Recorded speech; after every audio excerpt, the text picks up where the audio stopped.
இல்லை நான் நடிகை தான்டா வந்தேன், காய்ச்சல் தான் கொடுக்க முடியும். கம்பவுண்டர் வேலையை பார்க்குறேன். ஏஸ் படத்துக்கு பெரிய பிரம்மாண்ட ஆடியோ லான்ச் நம்ம பண்ணல, இன்ஸ்டாகிராமில் ஒரு ஹூக் ஸ்டெப் கூட போடல, ஆனால் கொண்டாடி தீர்க்குறாங்க மக்கள்.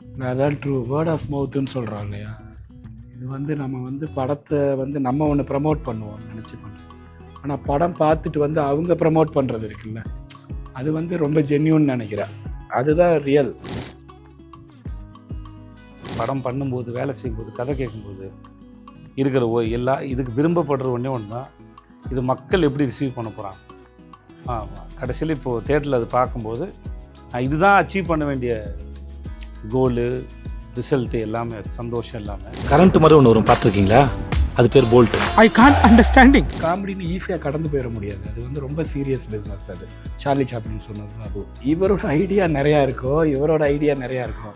இவர் ஸ்கோர் பண்ணுற இடத்துல இவரோட ஐடியா இருக்குது, இவர் ஸ்கோர் பண்ணுற இடத்துல இவரோட ஐடியா இருக்குது. எனக்கு அந்த கொலாபரேஷன் வந்து ரொம்ப பிடிச்சிருந்துச்சு. அதை ரிசீவ் ஆகுறப்போ நம்ம என்ன நினைக்கிறோங்கிறது கரெக்டாக ரிசீவ் ஆகும். உங்களை வச்சு செதுக்கி இருந்தாப்புல அது வந்து எங்களுக்கு பயங்கர காமெடியாக இருக்குது. உங்களுக்கு அந்த அனுபவம் எப்படி? உங்களுக்கு காமெடியாக இருக்குது தான் நாங்கள் அப்படி பண்ணோம். திடீர்னு நடிச்சிட்டு இருந்தோம், அந்த சீனை எங்கே உடைக்கிறது தெரியல, சேஸ் பண்ணி பிடிக்கிறது. ஐயோ சொந்தக்காரங்க ஓடும்போது இங்க எங்கடா வேப்ப இருக்கு, மல்லுவை வரானுங்க பாரு, டப்பிங்ல போட்டு. போல்டு நீ அடிக்கல, அவங்க அப்பா கிட்ட குடிச்ச பால் எல்லாம் வாயிலேருந்து வரனாடா அடி. அது அப்பா இல்லடா அம்மா அப்படின்னு. யாரா நீ?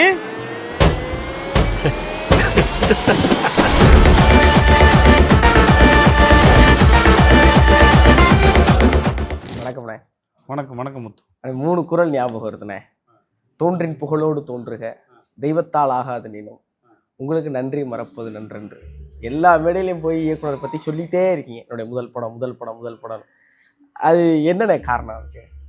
எதையாவது ஒரு அடையாளத்தை தேடி ஓடும்போது யாராவது ரெக்கக்னைஸ் பண்ணணும்ல, யாராவது ரெக்கக்னைஸ் பண்ணணும். அதுதான் உங்களுக்கு நீங்கள் வைக்கிற நம்பிக்கை.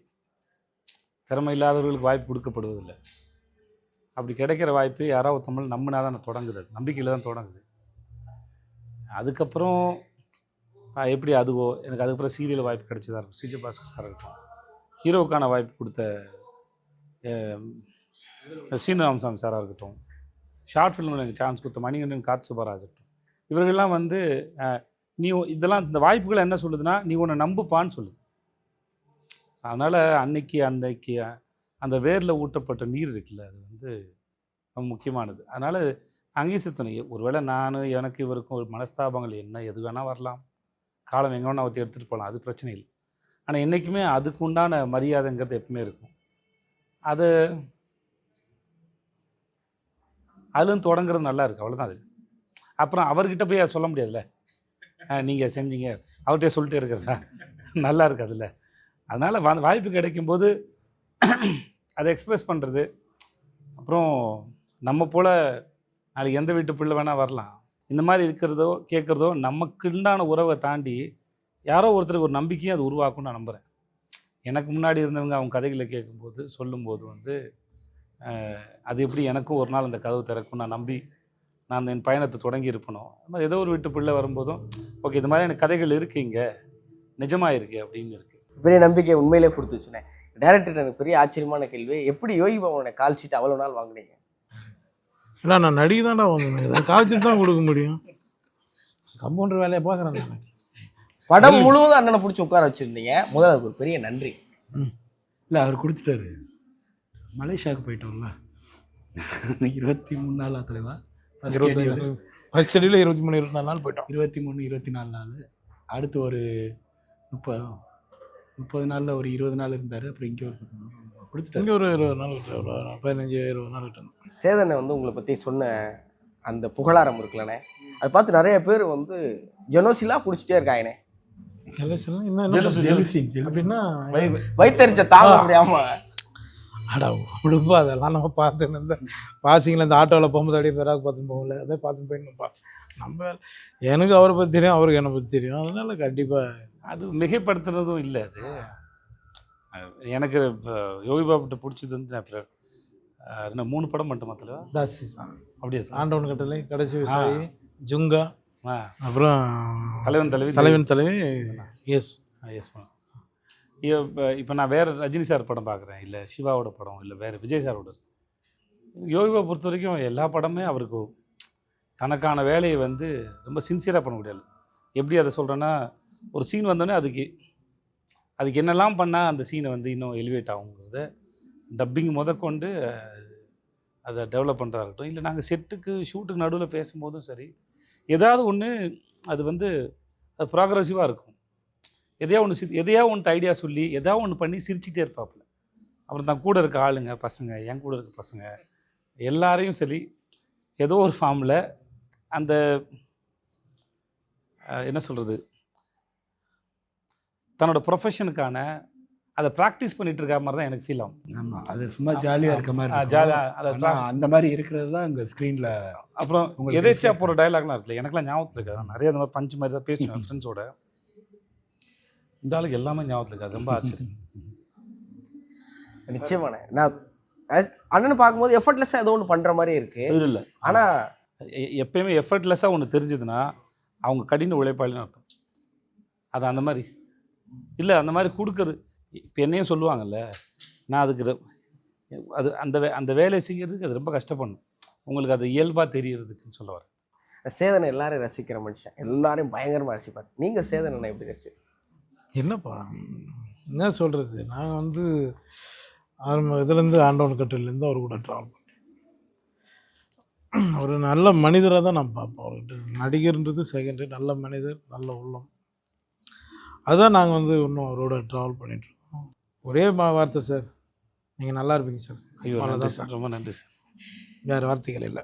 அண்ணன் வந்து அண்ணனுக்கு ஒரு வருத்தம் இருக்குங்க மேலே, அதை சொல்லிக்கிட்டே இருக்கீங்களா, டைரக்டே பண்ண மாட்டீங்களா? ஜெய் கேளுங்க, சொல்லுவேன் நான் அப்பப்போ. இப்போ கூட சொன்னேன், எங்க ஒரு கதையை சொல்லுங்க, வேணா என் ப்ரொடக்ஷன் மெத்த படத்தை முதல்ல முடிக்கலாம் அப்படின்னாரு. என் ப்ரொடக்ஷன் கூட பண்ணுங்கண்ணே. அது நினைக்க நான் பண்ணுவேன். ஆனால் பண்ணுவோம் ஒரு நல்ல அவருக்கு ஒரு நம்பிக்கை வரணும்ல. ஒரு நாள் அது எல்லாம் இப்போ எனக்கும் ஆசை இருக்குது. ஆனால் என்ன ஏதோ தயக்கிறோம்ல, ஆனால் ஒரு நாள் அது நடந்துடும். அது கண்டிப்பாக டைம் கிடைக்கணும். ஏன்னா நம்ம தொழில் வந்து நம்ம ஒரு தொழில் காமெடி தொழில் பண்ணிட்டு போகிறோம். இப்போ எல்லாம் ரசிக்கிறாங்க இல்லையா. அவர்கிட்ட நான் வந்து நிறைய கதைகள் சும்மா அப்பப்போ அவரு ஃப்ரீயாக இருக்கும்போது நானே இருக்கும்போது எதாவது உட்காரும்போது பேசுவோம். ஆனால் என்னென்னா அது நான் ஜாலியாக தான் பேசிட்டு இருந்தேன். அது ரொம்ப சீரியஸாக இருந்த அவர் தான், ஐயோ நீங்கள் என்ன ஒரு படத்தை டைரக்ட் பண்ணியா, நான் கூட ப்ரொடியூஸ் பண்ணுறேன் அப்படின்னு இருக்காரு. அது லைஃப்பில் நடக்கட்டும் சார். அது என்னைக்கா அது எப்பவுமே அது கட்டாயப்படுத்தக்கூடாது. ஆனால் அது என்னைக்கா ஒரு நடக்கும்.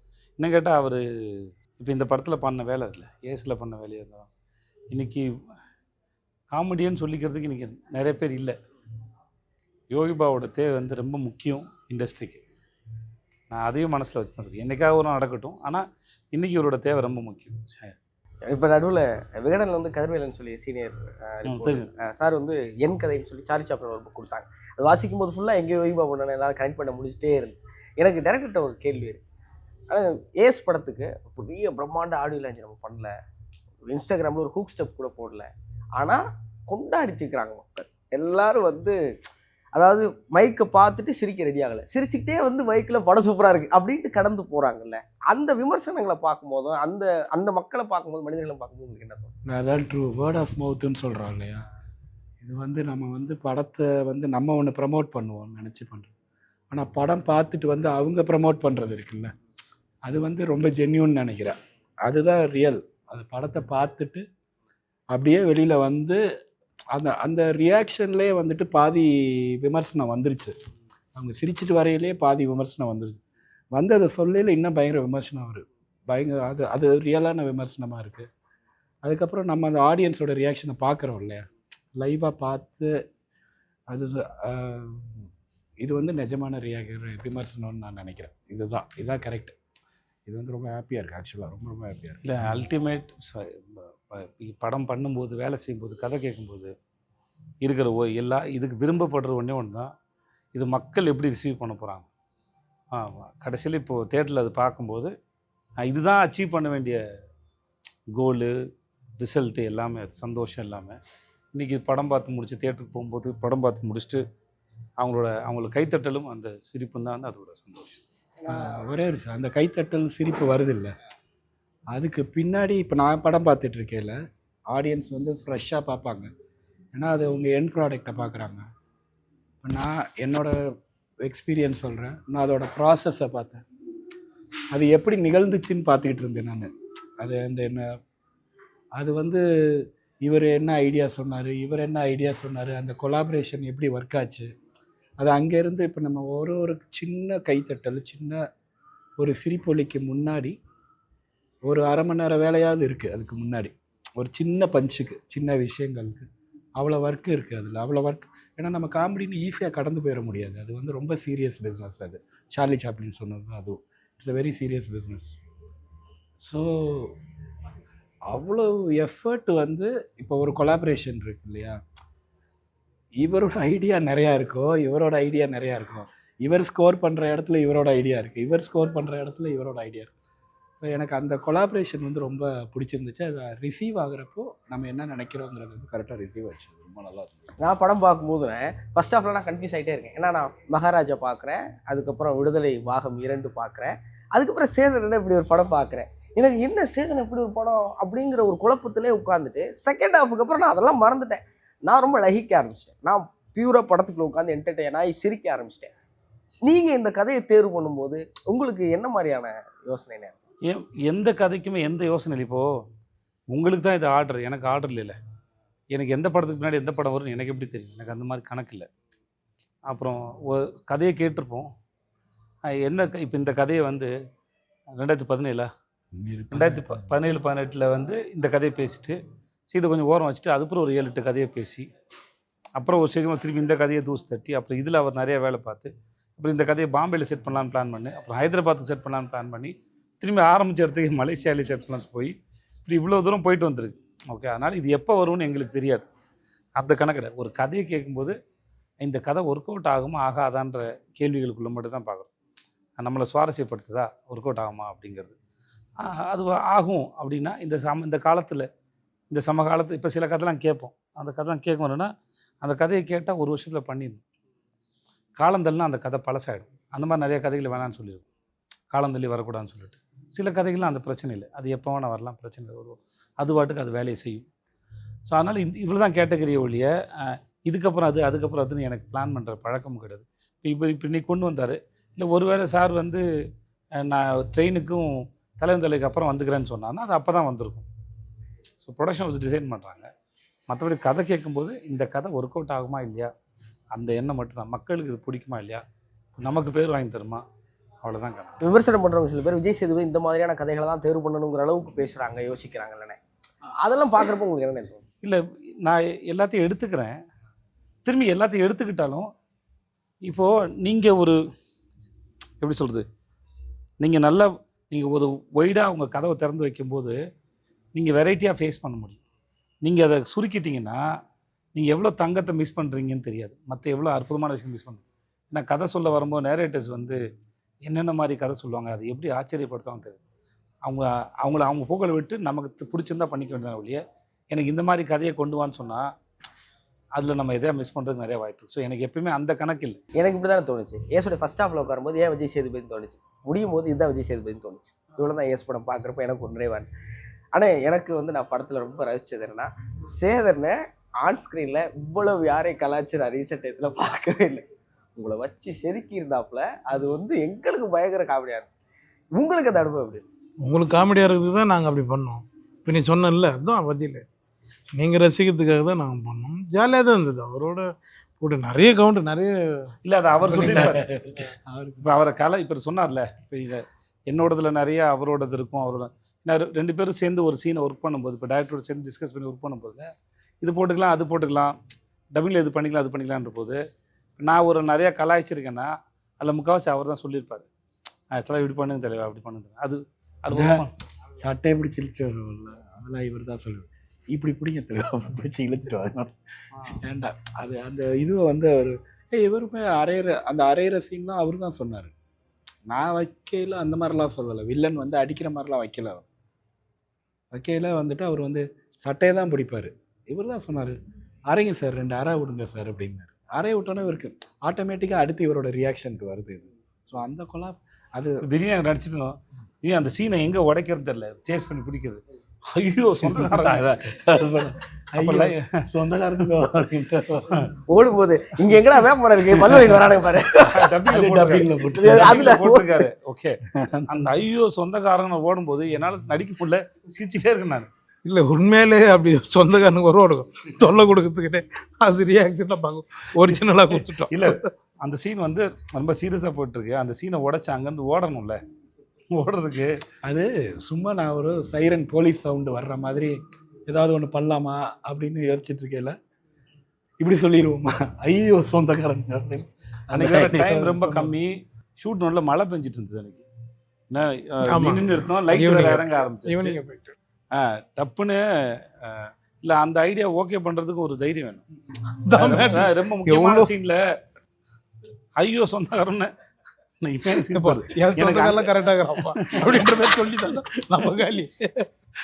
அதனால இந்த மாதிரி நிறைய இடத்துல நம்ம ஒரு சீன் ஒன்று பண்ணோம், ஞாபகம் இருக்கா சார்? அந்த இதில் லாக் பண்ணி முட்டி போட்டு வெள்ளம் கென்னு வைப்பாரு. ஆமாம், அது டைலாக் ஒன்று டைலாக் அதை கட் பண்ணுற ஒரு சார் நாங்கள் பண்ணோம்.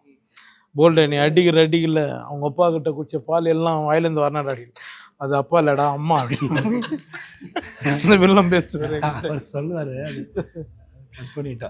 அது ட்ரீம் சீட் வரும்போது. அதே மாதிரினே நான் கேட்குறேன், படம் முழுவதும் ஒரு நல்ல நண்பனா உங்களுக்கு எங்கெல்லாம் உங்களை மாட்டி விடக்கூடாதோ அங்கெல்லாம் உங்களை நல்லா மாட்டி விட்டு வில்லன்ட்ட எல்லாத்தையும் ஹீரோட எல்லாத்தையும் மாட்டி விட்டே வருவார். ரியல் லைஃப்ல இந்த மாதிரி நண்பர்களை சந்திச்சிருக்கீங்களா? அவங்களை எப்படி ஹேண்டில் பண்ணுவீங்க? இல்லை, முதல்ல இப்போ இதில் சொன்னால் இது வந்து மாட்டி விடல, அது ஒரு இன்னசென்ஸு. ரியல் லைஃப்பில் அப்படி நண்பர்கள்லாம் அப்படி ஒன்றும் செய்ய மாட்டாங்க. அப்படி செஞ்சால் அவங்க பேர் துரோகி. அதனால் வந்து கணக்கில் வராது. கணக்கில் வராது. என் ஃப்ரெண்ட்ஸ் யாரும் அப்படிலாம் செய்ய மாட்டாங்க, மூவி அப்படிலாம் பண்ண மாட்டாங்க. இவர் இன்டென்ஷனலாலாம் மாட்டி விடல. இல்லை, அதான் இன்னசென்ஸ். அதான் யதார்த்தமாக தானே நடக்குது. இன்னசென்ஸ் அவருக்கு அவ்வளோதான் தெரியும் அப்படிங்கிற மாதிரி. வலது காலத்தை வச்சு வாங்கினா கிளைமேக்ஸில் அவன் வெள்ளம் கொல்ல போகிறான், வலது காலத்தை வச்சு கொள்ள வாங்கினான்றான். அதில் தெரியவானா அவன் எப்பேற்பட்டிருக்காரு. இல்லை, அதையே அது படம்ல ப்ளே பண்ணிட்டு அதை வச்சு தான் கிளைமேக்ஸே எழுதியிருப்பான். கிளைமேக்ஸு வந்து அவர் கடைசி வரைக்கும் நம்புவாப்பில்ல, அவன் என் அத்தை பையன்டா ராஜ். ஸோ அதனால் அது அந்த ஃபுல்லாக ஃபாலோ பண்ணால் அது ஒரு கேரக்டர் இன்னசென்ஸ், அதுக்கு எதுவும் தெரியாது.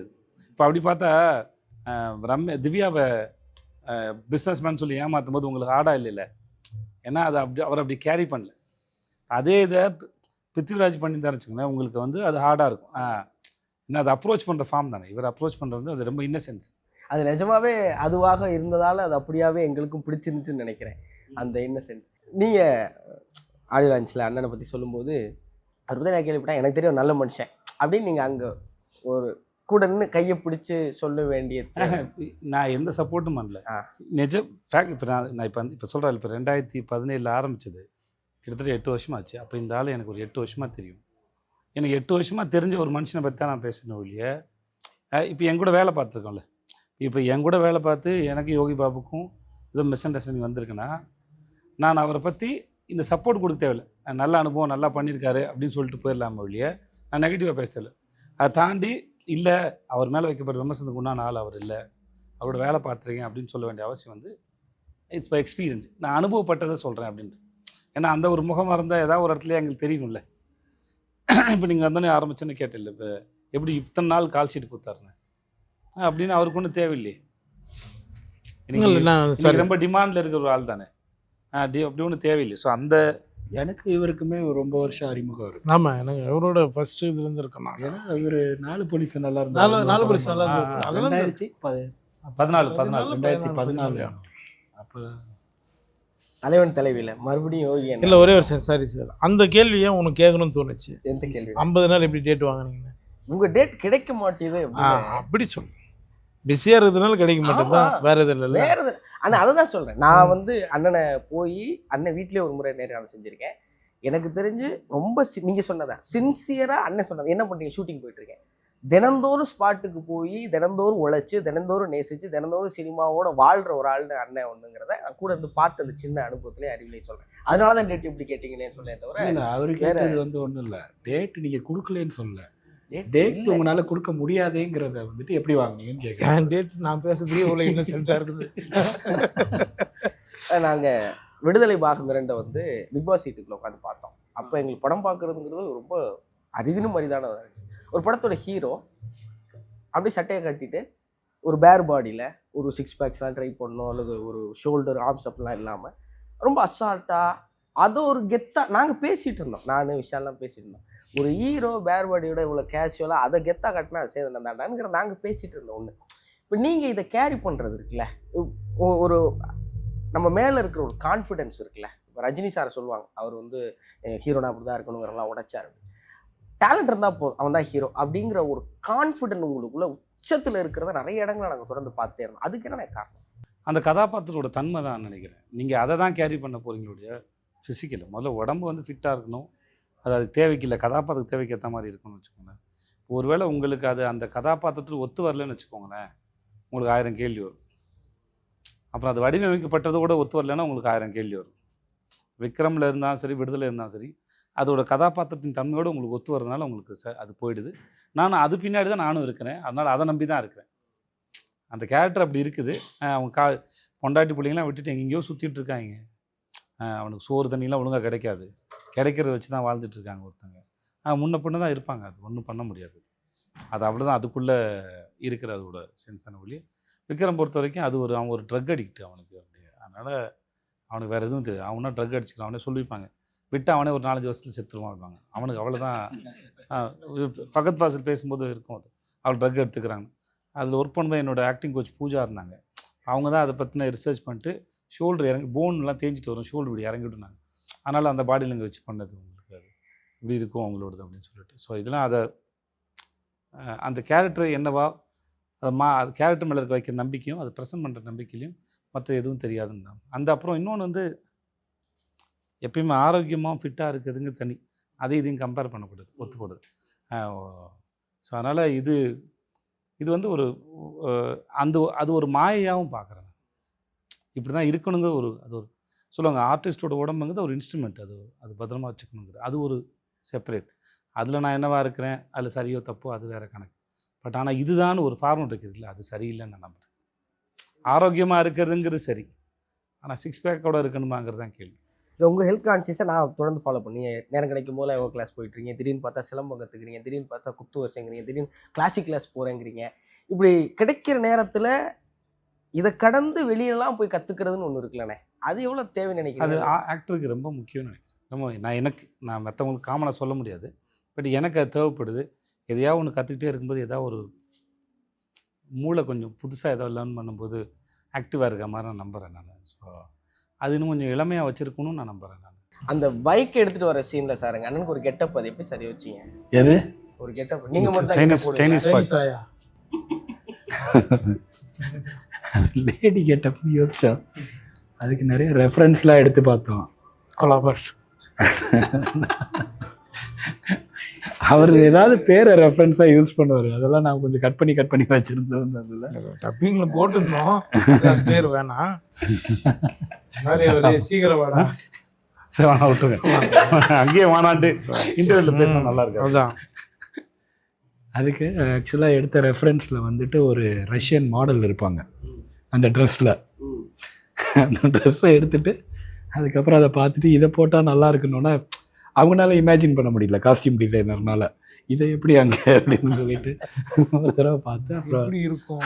ஐயோ மலேசியா தீச்சி மாதிரி இருப்பானே ஆளு. ஆனால் ஜாலியாக தான் இருந்தது சார். நல்லா நிறைய பேர் அந்த ஃபாரின் சொல்லும்போது சிரிச்சுட்டு கேட்குறான் சார் அவன் சார். அந்த பேர் அண்ணன் சைனீஸ் ஆயான மேலே அங்கே எடுக்கும்போது ஷார்ட் எடுக்கும்போது அங்கே இருக்கிறவங்க ஒரு 4-5 பேர் அப்படியே பார்த்துக்கணும், ஓ அப்படின்னு ஒரு மாதிரி தான் பார்த்தேன். அது ஆக்சுவலாக ஷூட் பண்ணது சைனீஸ் மார்க்கெட், அது கேரளில் இருக்குது சைனீஸ் மார்க்கெட். நீங்கள் எப்போதும் சொல்கிறதுண்ணே, இலக்கில் வெற்றி பயணம்தான் வெற்றி அப்படின்னு நீங்கள் எப்போதும் சொல்கிறது. இந்த பயணத்தை நீங்கள் இவ்வளோ ரசிக்கிறதுக்கு காரணம் என்ன? அந்த ரசிக்கிறதுனால தான் இந்த வெற்றி நடக்குது நம்புறீங்க? பிடிக்கிறது ஒரு காரணம், பிடிச்சனால ரசிக்கிறோன்னு நான் நினைக்கிறேன். பிடிச்சி வந்திருக்கோம். அப்புறம் நிஜமாகவே ஒரு நான் ஆல்மோஸ்ட் 365 நாளில் ஒரு 300 நாளாவது ஷூட்டில் இருப்பேன்னு நினைக்கிறேன். ஒரு குறைஞ்சபட்சம் 250 நாளாவது ஷூட்டில் இருப்பேன். ஷூட்டில் இருக்கிற அனுபவம் வந்து ரொம்ப நல்லாயிருக்கும். ஆல்மோஸ்ட் டிசிப்ளின்டாக வேறு இருக்கும். நைட் சீக்கிரம் தூங்கி ஆகணும், காலைல சீக்கிரம் எந்திக்கணும், 6 மணிக்காவது எந்திக்கணும். வேலைக்கு போகிறதுக்குல 6 மணிக்கு எழுந்துச்சு நீங்கள் ஃப்ரெஷ் ஆகி வீட்டில் இருந்தால் ஒரு 10-12 மணிக்கு தூங்குவோம். பட் அங்கேனா 6 மணிக்கு எழுந்திரிச்சு அப்புறம் வந்து ஷூட்டில் இருக்கிறனால வந்து நம்மளை ஒழுங்காக பார்த்துக்கணும், சிக்காயிடக்கூடாது, இல்லை ஷூட்டு பாதிக்கப்படும் அப்படின்னு ஒரு டிசிப்ளின் இருக்கும். அப்புறம் அந்த வேலை செய்யும்போது கிடைக்கிற டெய்லியும் சீன் கிடைக்கும்போது அது ஒரு ஒரு ஒரு தனி மனுஷன் செய்கிற வேலை இல்லைல்ல, இவ்வளோ பேரோட சேர்ந்து செய்யணும்ல. நீங்கள் வந்து கேமராமேனு, டைரக்டரு, கோ ஆர்டிஸ்ட்டு, ஆர்ட் டிபார்ட்மெண்ட்டு, மற்ற ஆர்டிஸ்ட்டு, ஜூனியர் ஆர்டிஸ்ட்டு, ஒரு பெரிய வேலை அது நடக்கிறது. அதை நான் ரொம்ப என்ஜாய் பண்ணுறேன், ரொம்ப ரசிக்கிறேன். அது ரசிக்கும் போதே வந்து மற்ற எல்லாமே அதுக்கப்புறம் கிடைக்கிறது அதெல்லாம் போனஸ் தான். ஒரு படத்தின் வெற்றியோ அதுக்கப்புறம் வர்றதோ எல்லாமே போனஸ் தான். வேலையில் சுகம் கிடைக்கும் போதில்ல, அது வந்து அது பெரும் சுகம். அதனால தான் உங்களை நாங்கள் ரொம்ப ரசிக்கிறோம். எனக்கு இந்த ஒரே ஒரு கேள்வி இருக்கேன். இன்றைக்கி சினிமா வந்து ப்ரமோஷனை பொறுத்து தான் படம் போய் சேரும்னு ஒரு நம்பிக்கை இருக்குது. ஏஸ் எங்கேயோ அந்த இடத்துல ஒரு சின்ன கிராக்கை ஏற்படுத்தியிருக்க அந்த நம்பிக்கையில் நான் நம்புகிறேன். நம்ம மகாராஜா நம்ம புஜ் கலிஃபாவில் போய் எடுத்துகிட்டு போய் வைக்கணும். ஏஸ் படம் ரிலீஸ் ஆனதுக்கு பிறகு உட்காந்து நம்மளாம் அதை பற்றி பேசி சிரித்து அதை என்ஜாய் பண்ணிகிட்டு இருக்கோங்கிறப்போ மக்கள்கிட்ட கொண்டு போய் சேர்றதுக்கு எது முக்கியம்னு நினைக்கிறீங்க? மக்களில் முதல்ல வந்ததுக்கப்புறம் டிசைட் பண்ணுறது மக்கள். அந்த மக்கள்கிட்ட கொண்டு போய் சேர்க்க வேண்டிய நம்மளுடைய, ஏன்னா எல்லாருக்கும் அவங்க வீட்டு வேலைகள் இருக்குது. எங்களுக்கு சில நெருக்கடி, நாங்கள் இது நிறைய பிளான் பண்ணோம், பேசணும், சில நெருக்கடிகள் இருக்குது, வேறு வழியில் வந்தாகணும். ஸோ இருந்த டைம் ரொம்ப கம்மி. ஆடியோ லான்ச் வைக்கலாம், பெருசாக பேசலாம்னு சொல்லும்போது ப்ரொமோஷன் பண்ணும்போது அப்போ சண்டை நடக்க வார் நடந்துட்டு இருந்தது. அந்த சமயத்தில் உட்காந்து ஒரு படத்தை ப்ரொமோட் பண்ணுறது வந்து வைக்கிறது சரியில்லைன்னு சொல்லிட்டு அதுக்கப்புறம் தான் நாங்கள் அதை யூடியூப்பில் விட்டோம். ஸோ அது சரி கிடையாது. ஸோ அதுக்கப்புறம் படத்தை தள்ளி வைக்கலாம்னு நினச்சோம். ஸோ எதுவுமே கடைசி ஒரு வாரத்துக்கு முன்னாடி நடக்கிற வேலைகளாக இருந்தது. ஸோ அது எங்களுக்கு தெரிஞ்சது, இங்கே சில சமயம் வேறு வழி இல்லை, அது சில சமயம் அமைஞ்சிடும். ஆனால் எங்களுக்கு ஒரு பதட்டம் இருந்தது. அது நேற்றுக்கு இன்னைக்கு வந்து நிம்மதியை கொடுத்துருக்கு. என்னென்னா இப்போது தேட்டரோட ரிசல்ட் என்ன தான் கற்றுனாலும் கடைசியில் தேட்டரில் மக்கள் கத்தணும், இல்லாட்டி நம்ம கதறணும். அதனால் நோட் பண்ணி அந்த வாய் திறக்க வந்துட்டு அப்போ என்ன அர்த்தம்? இல்லை அது அவர் சொல்கிறது தான் கரெக்டு. வந்திருக்கும் கவுண்டர், அது ஏதோ இன்டர்வியூ கேமராவுக்கு இப்போ மரியாதை இப்போ நான் தொடர்ந்து சொல்லவா வேணாம்? இது இல்லை நீங்கள் ஆரம்பிச்சு. எனக்கு ஒரு கான்சியஸ் கிரியேட் பண்ணி அதை தப்பாக சொன்ன மாதிரி தப்பாக சொல்லிட்டேன்னா கரெக்டாக சொன்னேன். ஒரு கவுண்டர் வந்துச்சுன்னா அப்புறம் அந்த கண்ட்ரோல் எப்படி கண்ட்ரோல் பண்ணலாம்? சரி, முடிஞ்சோன்னு சொல்கிறீங்களா? அப்புறமா சொல்லுங்கள், கண்டிப்பாக சொல்லுங்கள், உங்கள்கிட்ட தான் சொல்லுவேன். ஓகே. அதனால் இவங்களுக்கு பிடிச்சி இவங்க ரியாக்ட் பண்ணிட்டாங்கன்னா மற்ற எனக்கு பீட்சாவுக்கு நடந்தது சொல்லுங்கள். பீட்சா வந்து விருந்தார் இல்லைவா, பீட்சா காலில் ஷோ போட்டாங்க தலைவா. காலில் ஷோ பார்த்துட்டு எனக்கு நெகட்டிவாக ஒரு தலைவா. அப்போது நான் எஸ்கேப்பில் படம் பார்த்தேன். என்ன மால் சார் அது? இஎம்ஐ தான். ஆமாம் ஆமாம், இஎம்ஐ. அதுவே எஸ்கேப் தானே? எஸ்கேப் தான், எஸ்கேப். இஏல படம் பார்த்துட்டேன். நடுவில் கொஞ்சம் பக்கத்தில் ஆஃபீஸ் அங்கே இருக்குது, அபிராம்புரமா சார்? இது இங்கே இல்லை, கமல் சார் இங்கே சார், இவரோட ஆழ்வார்பேட்டு. மழை, செம்ம மழை தலைவா. இவர் காரில் கொண்டு என்னை வந்து இது வரைக்கும் ட்ராப் பண்ணிட்டு போயிட்டார். வள்ளூர் கோட்டம் எங்கேயோ இல்லை, அண்ணாஃபில் வரைக்கும் ட்ராப் பண்ணிட்டு போயிட்டார். மழை, கார் வராது, மாட்டிக்கும். எனக்கு காலில் பார்த்தவங்களாம் நிறைய பேர் நெகட்டிவாக சொல்லிட்டாங்க, படம் தேட்டரில் உட்கார முடியல அப்படிலாம் சொல்ல ஆரம்பிச்சிட்டாங்க. எனக்கு பயம் வந்துடுச்சு, என்னடா அப்படி ஆயிடுச்சு அப்படி ஒன்று இருக்கும்ல. இது மேலே ஒரு ஹோப் இருந்தது. ஒரு சில பீஸான ஒரு படமா, நடுவில் கொஞ்சம் போதான ஒரு படமா இப்படிலாம் கேட்டாங்க. ஏன்னா 2 டைட்டிலும் ஒன்று இருந்தது. அதனால் டைட்டில் மேலே யாருக்கு நம்பிக்கை. சில பேர்லாம் தான் என்கிட்ட சொல்லியிருக்காங்க, எங்கள் எப்படியா டைட்டிலையாவது மாற்றிடுங்க, ஃப்ரெண்ட்ஸுக்கு சொல்லுங்கள், நடுவில் கொஞ்சம் பக்கத்தை காணணும் என்ன டைட்டில் அப்படின்னு. சிலர் என்ன பீஸான ஒரு டைட்டிலா அப்படிலாம் கேட்டாங்க. ஓகே, எனக்கு யாரும் தப்பாலாம் சொல்ல, இது எனக்கு இருந்த பயத்தை அந்த சமயத்தில் இந்த பயத்தை இன்னும் கொஞ்சம் அதிகம் தான் படுத்துச்சு இல்லையா, நம்பிக்கை வரைக்கும். பட் படம் பார்த்து சந்தோஷ் நாராயண, சிங்முஷி சந்தோஷ், அந்த சர்க்கெலாம் படம் பார்த்துட்டு போஸ்ட் ப்ரொடக்ஷன் சொல்லிட்டாங்க படம் சூப்பராக இருந்துன்னு சொல்லிட்டாங்க, காட் சுபாராஜ் சொல்லிட்டாங்க எல்லாம். ஆனால் படம் ரிலீஸ்க்கு அப்புறம் உங்களுக்கு வர ரிசல்ட் இருக்குல்ல, பயம், செம்ம பயம். நல்ல மழை சார் வந்து அண்ணாப்பிள்ளை போயிட்டு அங்கேருந்து நடக்க ஆரம்பிச்சோம். அண்ணாப்பிள்ளையும் நடந்து வந்துகிட்டே இருக்கேன். கோடம்பாக்கம் பிரிட்ஜ் ஏரியா வந்து பைக்கில் வர சொல்கிறேன். வந்து என் ஃப்ரெண்டு ஒருத்தர் வந்து பைக்கில் வந்து அண்ணா மேம்பாலத்திலேருந்து கோடம்பாக்கம் பிரிட்ஜ் நடந்து வந்து மேம்பாலம். ஆமாம், அண்ணாப்பிள்ளை தான் கரெக்ட். இல்லை சார், அண்ணாப்பிள்ளை அங்கே தான் நிறைய தண்ணி மாட்டி. ஆமாம் இல்லை சார், இங்கே அண்ணாப்பிள்ளை இருக்கேன். அதனால் நான் பார்க்கல தான் வந்தேன். ஸோ வந்துட்டேன். இங்கே வந்ததுக்கப்புறம் ஃப்ரெண்டு வந்து பல்சர் வந்து கூப்பிட்டு வந்தார்.